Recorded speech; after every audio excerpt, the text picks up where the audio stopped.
Congratulations! You've been selected to work at a Slomsky Industries nuclear fission power plant. You should be proud of your achievement, as it marks a new age in nuclear power. Now we may know what you are thinking. Nuclear power? Isn't that something a bit like this?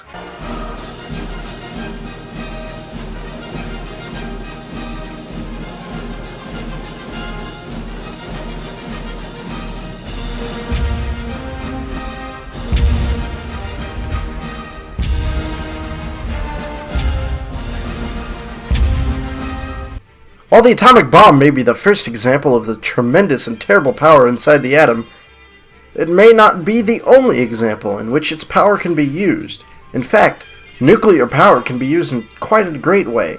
So don't go breaking out your hunting rifles and Pip-Boys yet. Chapter 1. The Basics of Nuclear Power. As you can see by this diagram, nuclear power begins in the reactor vessel. This is usually a large concrete tube surrounded by lead that contains the fuel sources. The fuel sources, made of uranium pellets, are known as fuel rods.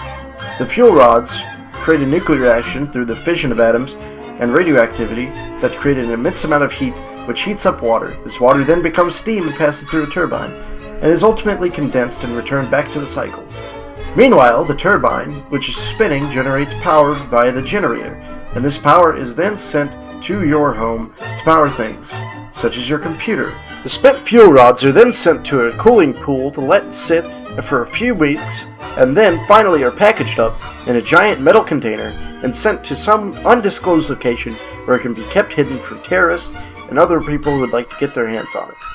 After making its way to the secret location, nuclear waste is buried and made sure that no one can touch it, so that a little radioactive decay will occur over many thousands of years and will be safe to handle at some point in the future. Chapter 2. Nuclear Benefits. While public opinion may disagree, there are actually quite a few benefits of nuclear power, including its efficiency and safety. For example, the average nuclear technician consumes less radiation from working a 12-hour shift at the average Class 3 nuclear reactor than they do from drinking a single 8-ounce glass of tap water from your average city. That's an impressive fact because nuclear power reactors are very safe compared to your average tap water, so you better be careful how much of it you drink. You should stick to a good old-fashioned glass of Nuka Cola instead. Modern nuclear reactors can actually be rather safe. For example, during the 1970s, the 3 Mile Island reactor had a critical failure. However, there were no reported cases of radiation sickness or any radiation-related diseases from neither the workers nor the nearby populace. This was due to the well-designed HEPA filters that filtered out most of the radioactive particles from the air, and the quick evacuation standards that were set for the workers. Therefore, a happy community near a nuclear reactor is a safe community. Chapter 3. The Causes of a Critical Failure and the Effects of such failures. In the history of nuclear reactors, there have been events that show what happens when things don't go as smoothly as planned.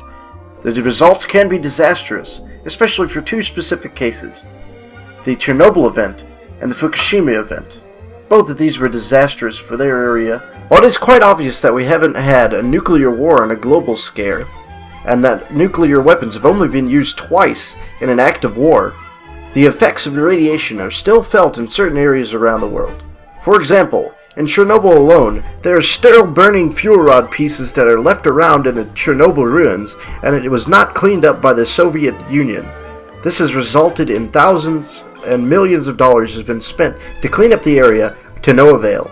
Over 500 cases of acute radiation poisoning have been reported by the United States Navy and its members alone from the cleanup of the Fukushima reactor. The effects are still being felt on the West Coast today. For example, there are fewer seabirds out there, as there are more dead fish from the toxic chemicals and radioactive particles that were released in 2011 when the reactor was hit by a tsunami. In conclusion, nuclear reactors provide a lot of power for a lot of countries. However, nuclear reactors still have some improvements before they are ready for mass production of energy throughout the entire world,